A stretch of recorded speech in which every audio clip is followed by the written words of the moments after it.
This is Fantology. You may have heard of us. All right, what's up, Quinn? This is Steven with Mentology Podcast. I have my lifelong friends, Ben and Josh, on. We're talking about Blood Over Brighthaven by M.L. Wang. Yeah. Yeah, this is my first Ellen Wong book. Have you guys read any of her previous this sort of Kaigon? Is it Kaigon? I think it's Kagan, Kagan? but Kagan? I've Okay. heard it both ways. Yeah, I read that a little bit ago. It is, I guess it has a similar vibe. I won't say spoilers, Okay. but when I kind of saw the direction this book was going in, I was not surprised because I've read her other Mm, book. And she has interesting. another Okay. series. It's called like the Library Girls or something like that. I'm not really sure what the vibe of that was, but it seemed different. But she's these two, sort of Kagan and Blood Over Brighthaven. That's what she's known for. Okay. Is it kind of like a similar thing to, no, never mind. I won't go into that. But yeah, this made me much more interested to read Sword of Kagan. I had obviously read it yet. And so yeah, I think I'm a fan. Just spoilers, I enjoyed it. So I'm definitely interested in checking out her other work. Mhm. Yeah. Um, Yeah, for this book, I was in a weird place where I really liked it and I read it pretty quickly, got into it. But also the whole time I was like, man, this is really good. But it could also be better. But it's it, still really good. I, you know, I think that there's going to be a lot to talk about about like our reading preferences, like our preferences on like the books that we like and how that would influence how I think a lot of us would say it could be better if it did these things. But I wonder Mhm. if that would just make it better for us versus its target audience. Um, Yeah, it could so be. yeah, I want to share. I had a similar experience to you, Stephen, where I read it. I want to kind of go over my story of reading it because I think it's just kind of funny. I touched on this in our previous episode, so if you listen to that one in our year end episode, then skip ahead a minute or two. But Hmm. I had a drive. I was driving up to Utah from Arizona over the holidays.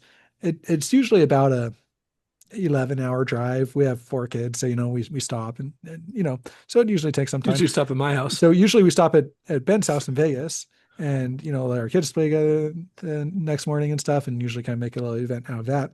But I get outside of I get kind of on the road to Vegas and just traffic just stops. Like my car doesn't budge for like 40 minutes and it doesn't look like there's any light at the end of the tunnel. So I turn around, backtrack like 100 miles and then go up like a different way to Utah. So I do like a straight shot to Utah. So I turn around at like maybe 7:30 at night and I still have like the whole 12-hour drive, 11-hour drive ahead of me because I'm like 100 miles past where I needed to turn off to go like straight to Utah instead of going through Vegas. And luckily, my kids were all pretty much going like ready to go to sleep. So I'm just like, all right, I'm in for the long haul. I just like locked in, put on Blood Over Brighthaven, and just boom, straight through listened. One shot. One shot. And I was, like through the entire night. And I may have been like hallucinating a little bit listening to it, because I was just like three energy drinks in and so it was definitely an experience. And I think that that probably added and subtracted in some ways because like my critical brain Uh-huh. wasn't really on, but I was like locked in for the story, and had like the visualization all going on. Yeah. So Uh-huh. anyway, so first of all, thank you, Blood Over Brighthaven, for getting me safely to Utah through the night and also for the entertainment. Yeah. Uh-huh. I am a little confused on the details of the story. It feels like you're like crossing the country in the 1850s and the pass was closed, or Saruman had put the storm over the Misty Mountains, so you had to go through the mines of Moria instead. Like, this That's is odd, basically but it. okay. Maybe more just the construction. They shut down the road for some reason that they didn't post or anything. I don't know. I was just dead Uh-huh. stop. So yeah, but it felt like that. I hate going up through like Flax. Like anyway, if anyone goes up that way, you have to go through like Page and Kanab and like all these little towns. And I saw probably like 50 deer as I was driving up, and I almost hit a deer last time I drove up that way. So Mhm. I hate going that way with like a passion, especially through the night, especially in the winter, because I've also been gone that way when it's been really sketchy winter conditions. So I did not want to go that way, but Anyway, I did and made it through Mines of Moria, made it through the Mines of Moria, or Uh, Knab, as some may say. Did you have to speak friend and enter at one part Yeah, or no? yeah, yeah. I had to like telecommunicate with all the deer not to run in front of my car and themselves. Anyway, yeah. So, Very Ben, nice. what was your opinion of the I book, high also actually level? started this book on a road trip, but I did not Okay, finish the it, road trip book. yeah. No, I enjoyed it. This is one of the books that me and my wife read together, which was fun. And I kept on like, have you guys seen those like memes or like the little skits where it's um, like I think it's from Friends where they're like, oh, they're both reading the same book, and they're like, I know something, and then you're like, do you know? I know something, and then they're trying Mm, to figure out if they, yeah, we had like a like one of those experiences going on when we were trying to uh, talk about this book. for Um, sure with the yeah with the spoiler. Yeah, yeah, with the big spoiler that happens about halfway through, and then with the big spoilers that happen near the end of the book. I, I It's I felt like the Charlie and All of Sunny because for a while like Mackenzie woke up and like wanted to listen to it with me, so I was trying to explain what was going on. It was right after that spoiler happened, so I was oh like trying no. to like describe. I'm like, okay, here's the people, they've been colonized and we just found out like this thing, which is like, like and she was like, okay, I'll just listen to it and try and catch up. She lasted like a couple hours and then went back to sleep, but yeah. mm. All right. Yeah, Yeah, let's it's a fun book. I guess, do we want to say anything else before we go into spoilers? Um, yeah, I mean, I guess who would like this book, right? So like it has a few aspects of it. It's like pretty politically blunt, and in like a very progressive way, which I think all of us like appreciate those politics. But like if you don't appreciate those politics, then this book might be hard for you. Well, in Um, terms of like, in terms of being like anti-colonizing powers, right? Like the yeah. Mm, and the sexism, like, and you know, oh, oh, I'm just saying if yeah, you're the type of person to get like offended by somebody saying happy holidays, you might have a hard time with this book. that's a good Um, point. Yeah. let's see. I think that but yeah, kind of dark academia, kind of there's a little bit of a harder magic system, a little bit of a romance. So if all those like things, which is kind of weird because they're kind of like different demographic things that I just talked about. hmm So I don't I, really know like who I would recommend this I this think book I'd to really. I think I'd recommend it. I don't know, like I think a junior, like sophomore, junior, like 15, 16-year old would like there's nothing too crazy in it that I remember, like in terms of like graphicness for hmm like sex or violence or anything. Like it's pretty PG-13 and all those things. Yeah. Um, so I think like, a high schooler who's looking for like a book to that they can really kind of sink their teeth into and kind of write a good essay on it, and it's pretty hmm approachable. I think, Yeah, there's some pretty strong yeah. themes. They're not very nuanced. It's just kind of like, you know, bludgeoning you over the head with like these are the themes of the book, which is not, I mean, I don't know. It's maybe not like super literary, but Well, it I mean, does have a 1984 lot. does the same thing. Like, so I think, Well, sure. like Okay. yeah. Yeah. Yeah. Yeah. Yeah, there's a lot to think about in the book, and it moves pretty fast. Female main character, which is, becoming more common, but it's not really the most common in fantasy. I'd say it's pretty similar. It's like, did you guys read Babel by R.F. Yeah. Kuang? I Yeah. was, yeah. I Yeah, was gonna say it's if you kind of like like RF a Kuang, yeah. a Babel light. It's not nearly as dense, but it's got a lot of the same points, Or is the same heavy. beats. It has some heaviness to it, but I wouldn't say it's as heavy as like something like Babel is. hmm Uh, I don't know. I think it's pretty heavy. Yeah. Babel Yeah. might be more gritty at some parts, but I think we'll talk about with how some of the things hit in it. okay. hmm Yeah. Yeah. Okay, yeah, let's go into spoilers then. Let's talk about positives first, and then we can kind of go into nitpicks. Yeah. Okay. Po Positives for Go me. for it. Yeah, I think a great voice, I'd say, throughout the book, like I think that the you kind of felt like you were sitting in uh the main character's like head, like you were able to really get like kind of a consistent voice throughout. I also think hmm that the world building was pretty good. Um, although like short, but for the amount of pages that were in the book, I thought that it fleshed out the world pretty well. Um, and then the pacing, again, this one's hard for me to kind of judge because of like I one shot at it, but I felt like the pacing was fairly good. It started a little bit slow, but then once it got going, it like, stayed pretty well paced throughout, pretty exciting. Mm. And and the characters, there weren't very many of them, and some of them were weaker, but I thought that the two kind of main leads were done very well. So those are kind of my on the positive side of what I'd say. Hmm. Yeah, I agree. I think that the plotting was really well done. I thought that the switch between like before she knew about the siphoning and after she knew about the siphoning were like two very distinct parts of the book, which I really appreciate because um it's hard to have that like shift in a character finding out something so big and like kind of a shift in the viewpoint of the way the character views the world because it also has to shift the way that you view the world, and I think that that's like a pretty difficult thing to do. um Mm. and so I really appreciated that part of it. um and I also liked that there are clues that could have led you up to knowing that the siphoning was happening from Yeah. from the wasteland. I don't know what it's called. I forget. Um, Well, but I the other realm, the other right? realm, yeah. Yeah.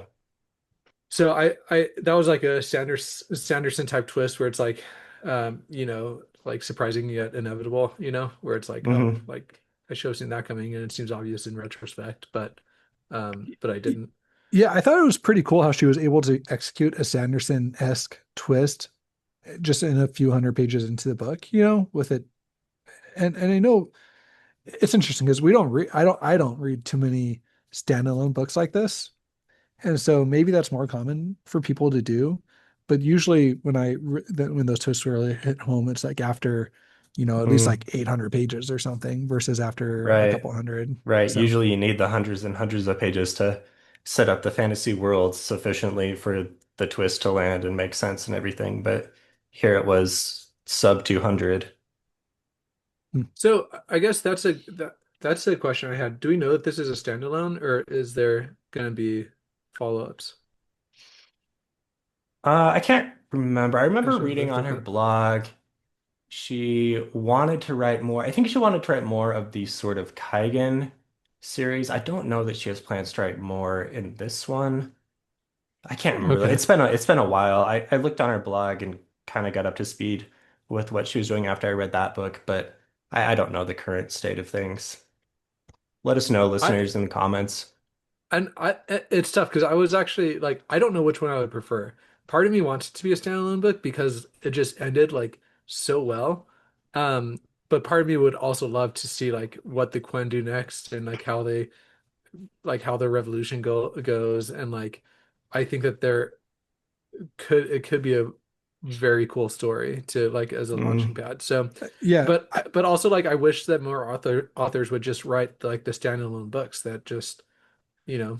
That's what I was going to say. I really want to normalize um, doing standalones, but maybe set in the same world, kind of in a sense, like what Mark Lawrence does, or or even like the Realm of the Elderlings. I know they're not standalone; those are like trilogies set in the same world. But like, I think that like having a standalone, I think the difference is standalone versus self-contained story. I like having a self-contained story that where if the author wants to go back and write in that world, they can and maybe pull some of those same characters, but like you can experience the same story without, feeling like you need to not tell the story you want to tell because you're setting up for future books. You know what I mean? Yeah. mm, Like, and so That's a good point. yeah, And that's like almost Realm of the Elderlings similarly, but these aren't like standalone stories. They're kind of like multiple series that all take place in the same world. right. But like Mark Lawrence, so far, I mean, I haven't read all of his stuff, but like they're in the same world, and you might hear some things. pretty sure some of them are. Some of them are. I haven't read enough to Yeah, know but exact. But yeah, I hear what you're saying, where it's all one world, but there's kind of smaller chunks that consist of different stories, and so maybe it's a little more approachable than Yeah. having to read like five Stormlight books Yeah. The or difficult thing 10 with there eventually. the difficult thing there is that like say you don't expect your audience to read every one of them. It's like how do you handle the world building, right? Where it's like say she writes another one like after Blood over Brighthaven, do you just assume that the audience knows about every like about the channeling and about the fact that it's happening like in just Well, like like two if she Mm, if she were to write a story outside of this, like well, like then they probably don't do the siphoning as much, right? I mean, I know that there's like lore that they do, but like I don't think that those really pass down or whatever. So I don't know. Yeah, I mean, yeah. you're right. Like there are things that you have to figure out, but I think that I think it's even almost like there should be like an introductory book where it's kind of like required reading, and then after that, like you oh, you go read on the first one, adventures. then you can spring off in other Yeah, directions. then you can like go to different Huh, directions. Yeah, that's yeah, interesting. I can't think of any examples that have done that, but I think there's that sounds probably intriguing. more. I think there's probably more in like maybe in the more property based books, like maybe Star Wars or like I know Star Wars has a lot of books where you can kind of like go read whatever you're interested in that world, or I think what's that series like the D&D series? I think Ryan read a lot of them The when he Dritz was younger. series? Yeah, like I think, Mm, but aren't there like a lot of different series like set within that world? probably. Like I think more Yeah. like the IP based stories, kind of like even like kind of comics. That's basically what we're describing, right? Like Mm, being able to go read whatever characters you're interested in, yeah. read like their line. I mean, yeah, there definitely are some pretty popular standalones that we just haven't got into. We do tend to read longer series, but we could try more like Guy Gabble K, and I think Susanna Clark is another one that has a few. Like I know some people on the Discord are reading yeah. Piranesi. Yeah, don't know how to pronounce it, but I know that's a pretty popular one. So yeah, Stephen maybe King we is mostly should. standalone. Hmm, hmm, Stephen King yeah, actually is what kind of exactly what we He's a pretty described, good where there's this example. Yeah, shared kind of meta yeah. multiverse. Yeah. Hmm. But it's always pretty subtle, so you don't really have to Yeah. You can know totally, too many details to enjoy the story. Yeah. yeah. So yeah, to circle back to Blood Over Brighthaven, I feel like the story, and we can talk about whether this is a preference thing or whether this is objectively true, but I feel like it would have been stronger if it was like 100 or 200 pages longer. That's kind of what I yeah, was thinking throughout. Like, and I can give some examples of that. So one thing that I was thinking about, they did the twist and you learned that they were siphoning from the Quen and everything. And so then I naturally started thinking about the logistics of all this stuff. And I just had some questions like, okay, they're constantly siphoning. Everything from like heating up a teapot requires siphoning. They're doing this in this big city all the time. Like, does that work? Like, what are the logistics here? They're like yeah. hitting one specific area constantly. Feels like they would like burn through all of the siphonable material like pretty quickly. And it treated, Obviously, yeah. I mean, you can work around that and be like, oh no, because this place is like so big and here's kind of the scope of everything and like you could totally explain that, but it never really did. So I just kind of had to like, oh, okay, I guess it works. You, yeah, you kind of have to move on. And it's kind of like, is the amount of energy you get like proportionate to the amount of like matter? Like, is it just converting the matter mass into Mm. energy? You know what I mean? Yeah, I never really talked about Like, that, right? is it, like, does a human being, like, if you had like a human and like a tree that had the same amount of mass, then does it like, does that go Yeah. translate to the same amount of I think we energy you're probably being assumed siphoned? that, I but I guess. don't remember it Like, being really discussed. but then Also, like like, like are there times where you overkill on something? Like, say you yeah. just heat up a teacup. Like, And are you you just like randomly choosing a human instead of a bunny? You know what I mean? or instead of like a little plant, Yeah, Hmm. it's hard. Yeah. Like a lot of that stuff is kind of glossed over. Cause like, and but you think that they could set it up in a very humane way where they just go like farm. No, well, no, where they just like create like a huge like little forest and they just like siphon from like the trees and the kind of like a Christmas tree farm for like siphoning, where they just like kind of go, you Hmm. know, siphon from the same, you know, 100 I could mile see that as a potential radius. sequel. Yeah. Years in the future, they create something like that. It starts getting abused. story. Yeah. Yeah. But I agree. The thing though is narratively, um, it didn't need to explain it because it was once she found out, there was no time for her to really dive into those questions, or she didn't like she had much bigger questions that she needed to investigate after she found that out. You know what I mean? Like so that's kind of like finding out that there's like a I don't know, like a Holocaust going on and you're like, but wait, how did the logistics of the like Yeah. work? You know what I mean? You're just like, Asking questions about okay, the gas let's chambers. stop the Yeah. Holocaust first. You know what I mean? Like Sure. let's take care of Well, that. but I think in the intro setup type of thing, this could have been integrated in, right? Like we could have got a better idea from, do you say Tomil or Thomil? I read it, so I'm not sure how they pronounce. But Tomo, I I thought. Tomal? Okay. I feel like he could have explained the scope of the world a little more. Like we got a sense of it when she went all the way out to the ocean and there are people with different colored hair and we're like super far. But it's like, is it the whole world? Is it the continent? Is it like part of it? Yeah. I don't know. A little bit of that like just would have satisfied my curiosity a little bit. Yeah. Yeah, no, Yeah. I agree.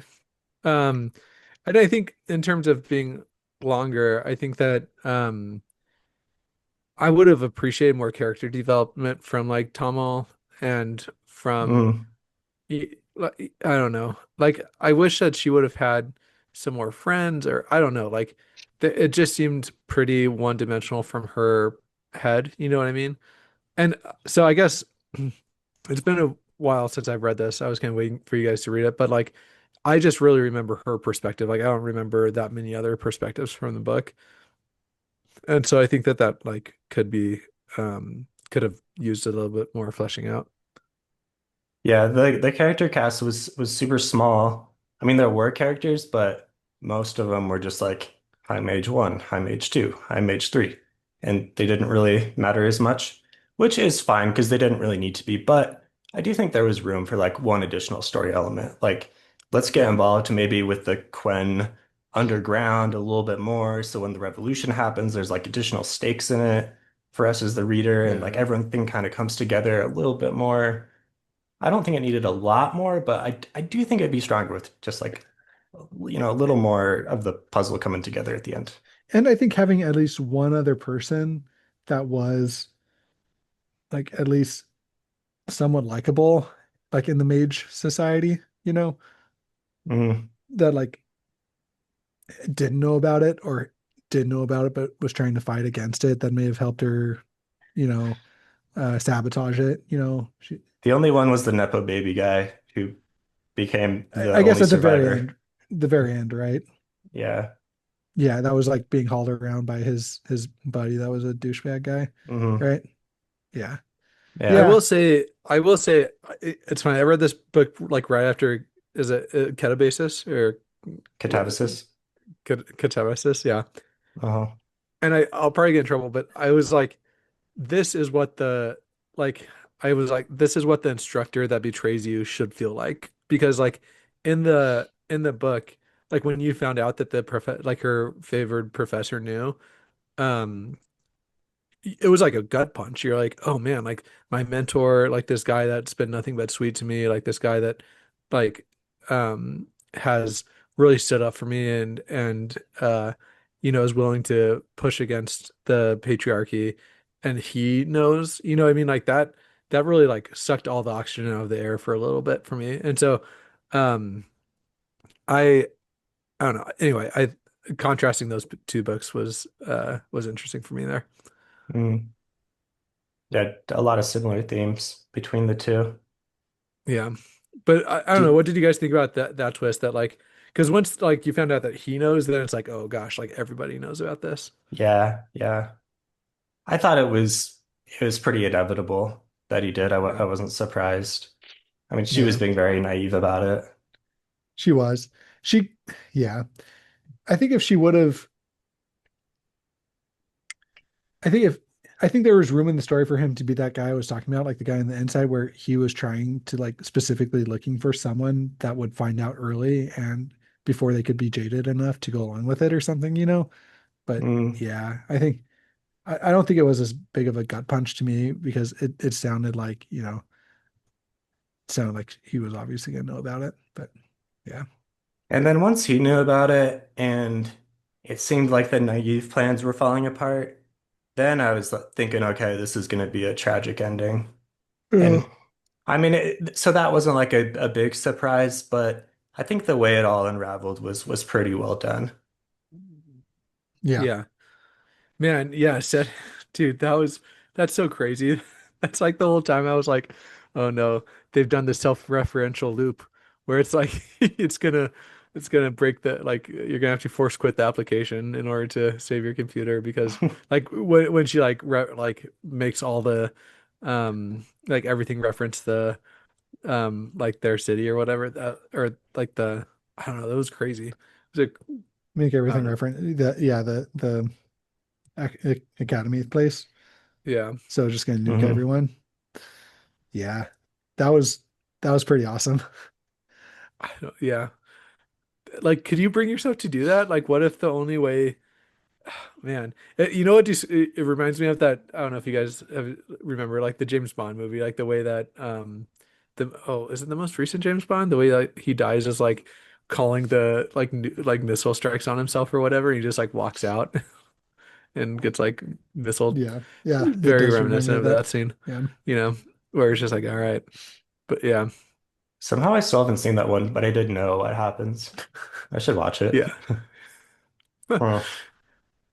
Um, Yeah, but like it's crazy. Like I don't know. And the fact that you know you're gonna be there when it happens. I yeah. think And for she knew her she was gonna character, die. Yeah. yeah, like the decision made a ton of sense for her character because she, like, the only thing she was living for was for the academia and the magic, and she was.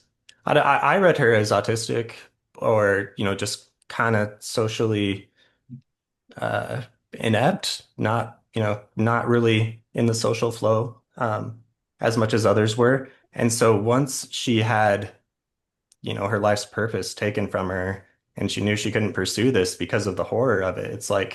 It's almost like you're like losing a belief system. It's like very traumatic. Yeah, I think more than just like a belief system. It's like losing a Losing a yeah, core part of your like the yeah, core part of your life is now like toxic. yeah, Yeah.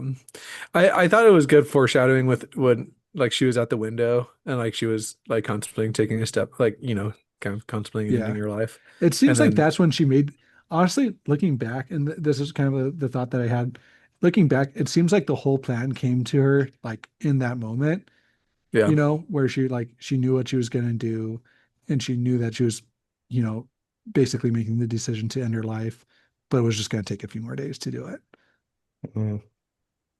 Yeah.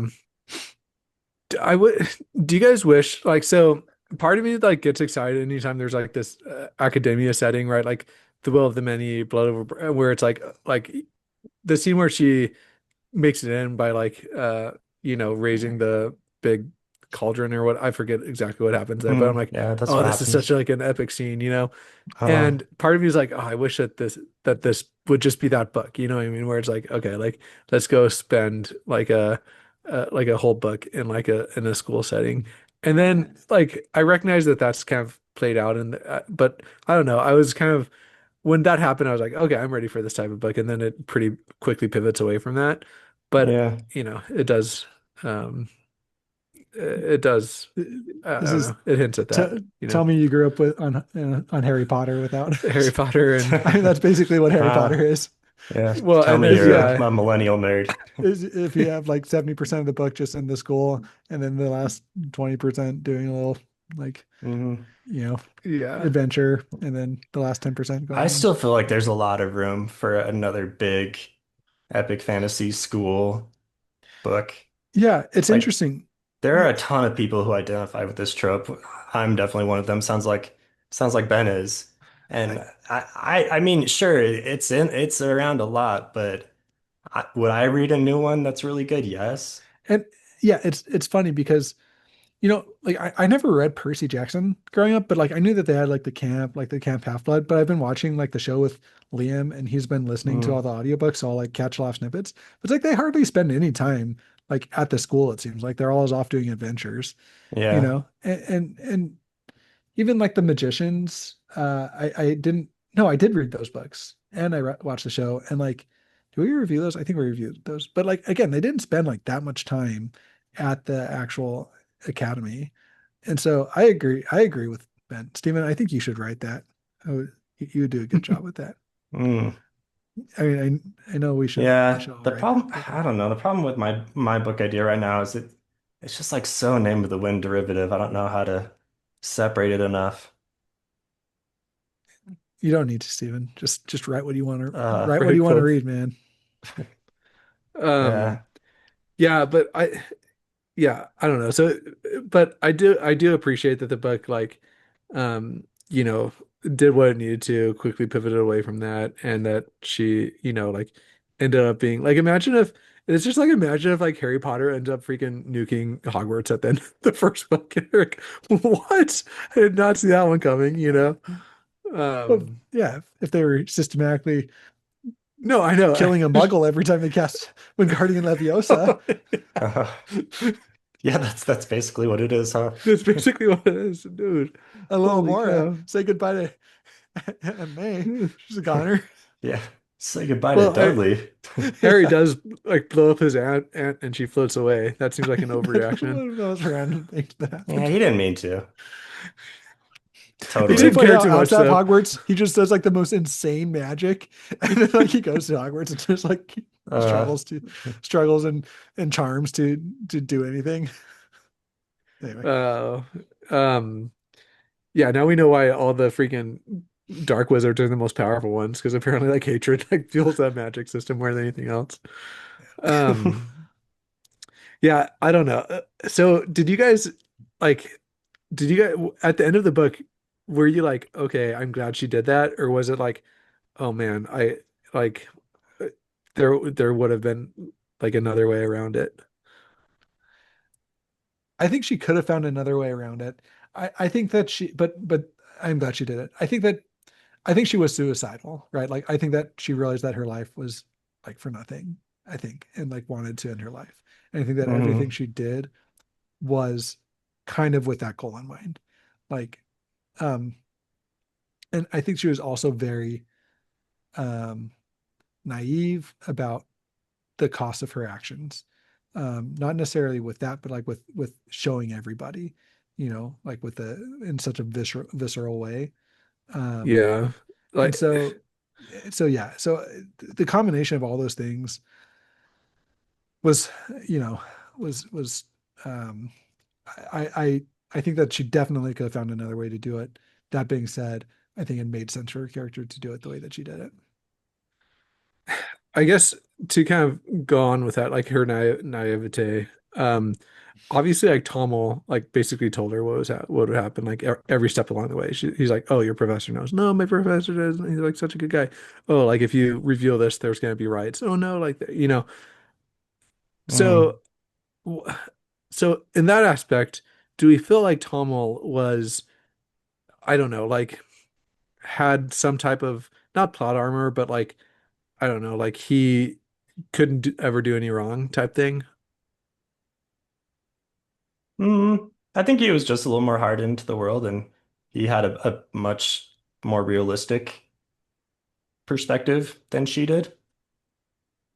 Okay. Yeah, that's fair. I mean, but like, I feel like in order to balance things out, like sometimes the hardened, you know, mentor person also needs to be proven wrong a little bit, you know? Sure, like, yeah, maybe his heart could have been softened a little bit somehow. Yeah, and maybe an example of this is after she showed everyone in the Freynin mirrors, then she goes to jail and her cousin comes and chews her out and basically like condemns her. And I thought that was a little harsh. I mean, That was harsh. yeah, I don't know if I was totally there, but it does make you think about the character because we're in our head a lot. And I think any good character that you're in their head enough, you develop a lot of empathy for them. And then maybe if you kind of like see her from an outside perspective, you can see how maybe the cousin gets there. But at the same time, like, I don't know, she went from being a pretty supportive cousin to like, you suck, I wish you were dead really fast.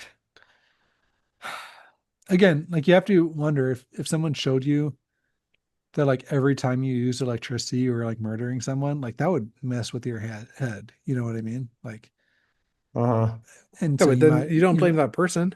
You blame electricity, you know? yeah, I guess, or you could, I don't Like, oh, know. thanks for telling me. I won't turn on my lights anymore. I don't know. I it's um yeah, I I mean, I don't guess there's something I to be said that like she did not share this information with her supposedly close family members and didn't really yeah. involve them in anything. And I mean, she was a pretty unfriendly, closed off person. Yeah. Like Yeah. the little girl that comes up and asks her to sign her book and she's like, "Oh, you I don't know." Like that was yeah, very Hmm. standoffish. But so I guess part of like the whole like plot armor, not like I don't know, like Tom will always be right. Like that is part of the like political bluntness of the book, right? Like where um like the themes of like the oppressed versus the oppressor and stuff, like all those themes really are are really pounded on throughout the book. And again, like as somebody that agrees with all of those things, it still like sometimes was a lot. You're like, okay, I get it. You know what I mean? Like I don't Mm. know. How did you guys feel with all that? Yeah, I felt like there could have been room for a little nuance here where there was maybe a counter example or opinion and maybe the reader can explore it themselves a little bit rather than because yeah, like you said, it was like pretty bludgeoned in like this is awful, this is how it is, this sucks. And like it does, but also like the world's not black and white like that. There's Well, going to be some yeah, of the oppressors who are good people, but it kind of made it seem like, everyone in that like again with Tehran her was cousin, culpable. like again with her cousin. Yeah, like you would think the cousin would be sympathetic and but like, and that's kind of what Siona thought, right? Like once I show people, then there's a lot of good people out there. Then they hang out with the Quinn, and like we're all friends. Like we'll get it together. But then that wasn't really what happened. It was a little Yeah. surprising. Yeah, and again, maybe and that's kind of like the whole I don't know, like the hopelessness of the book is representative of that, right? Like the fact that she goes to the nuclear option, like really, like the Hmm. thematically it works out. But I do like wish, like you're saying, that at least there was like one No, person. I see. That's where I mean, she went to the nuclear. She didn't go to the nuclear. She went to the tactical nuke option, where she nuked the power structure that enabled it. Like if she would have nuked the whole city, I think we would be saying something different, right? Where she just like Mm. destroyed the whole city. But and in a sense, like she kind of destroyed the city's way of life, right? But like she went and destroyed the power structure that enabled it, not innocent civilians. Yeah, Yeah, I'm sure not everyone knew, so there were some that were probably Hmm. maybe culpable but innocent, where they probably should have figured it out or were in a position to figure it out, but hadn't yet or whatever. So one would say that they were innocent but still culpable in the committing the Mm. yeah. atrocities. But What about okay, two more thoughts that I had. Um do we think that Tomo knew that this was the way the siphoning worked? That's my first question. And then second question or second comment, I suppose, is I wish that there was like a little bit more from Tomo's niece because she seemed like a pretty bad, like pretty sweet character. Like I wish that there was a little bit more from her. So those are kind of like my two last thoughts on like that I was kind of turning over.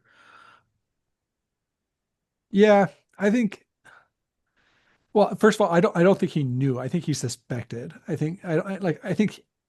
don't think he knew that that's like what almost killed him. When he was crossing the Mm. barrier. I Well, don't you think don't he think knew that that. you don't think he knew like because obviously the blight is like so you don't Yeah, think he ever connected the I blight don't with think he knew siphoning? that the blight was siphoning. I think that he put it together even faster than she did once he saw it through her window, like the Hmm. the window or whatever. Like I think he put it together like that, where it took her a little bit of processing. Hmm. But I don't think he knew before that. Yeah. Yeah. I mean, we saw that play out. Yeah. They saw the blight. He freaked out immediately, and she did not take it very well, and it took her a while to come to terms. Hmm. Okay, fair. But yeah, to your Yeah. second thing, yeah, his niece, Kara, was kind of a crazy character. Like she was supposed to be 10 years old, but she was like a feral 17-year-old character. Yeah. And I do wish that we had more of her though, like Um, I Yeah. don't know. That's part of what would make the book two really cool, you know? Yeah. Is- Yeah. I think Yeah. like, yeah, fleshing out these characters a little more, maybe adding one or two others, this is where I say like a couple hundred pages more, I think really locks this book in. But I think that's mm, where like if you're trying to write a successful like airport, we've been talking a lot about like airport books, right? Like if you see how many pages is this? Probably like 600. I'm not no, sure it's only exactly. like So only like 400. 450, four Jeez. to 450. Yeah, like I think if you see a 500 page book on the shelf, that's something you can be like, oh, I can get through, on an airplane flight almost. You know what I mean? But I think Mm, if you see a tome of like an 800 page book, you're like, nah, I can't, like, that's going to be hard to lug around. It's going to be more of an investment in my time than like a 4 or 5 hour plane flight. You know what I mean? Like it kind of changes the accessibility of the it's book. more marketable, more of Yeah. a thriller type of situation. Yeah. So I think Mm, like an editor that's like looking for a New York Times bestseller, is probably going to encourage you to cut that out Remember down. and mm, get the page count down. could be. But yeah, but I do agree. Like I do wish that there was, and I think that most of those pages would like if at least there was one storyline that didn't make it as black and white, I do think that that would have helped a lot with like the whole like bluntness slash repetitiveness of the themes. You know what I mean? Where so yeah, that's Hmm. I do agree that if there's at least one or two more characters that made it things not so black and white, that would have been a good thing. Yeah. So yeah, that's our review of Blood Over Brighthaven. I think you guys should try Sword of Kaigen, see how it compares for you. I feel like I like this one a little bit more, but I did think Sword of Kaigen was pretty good. Okay. Mm. I guess There's some similar beats. we never gave our ratings. I think I would be a solid 7.5 for this book. Yeah, that's right around where I would land. I think upon revisiting it in my mind, at least, probably like a 7 when I first read it in my drug induced state. My like 3 rock stars induced state.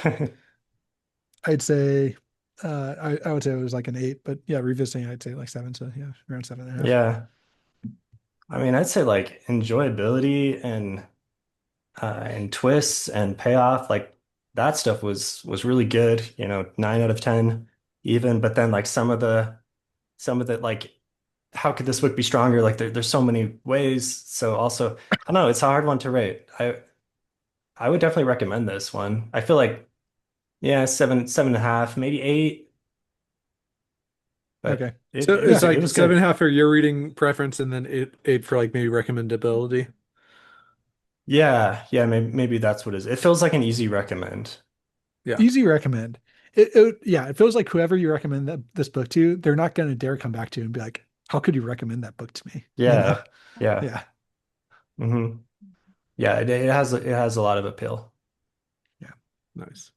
Cool. If you All want right. to hear more reviews from Fantology or chat with us about books, TV shows, whatever, you can find us on Discord. Invites are in the message or the episode description below.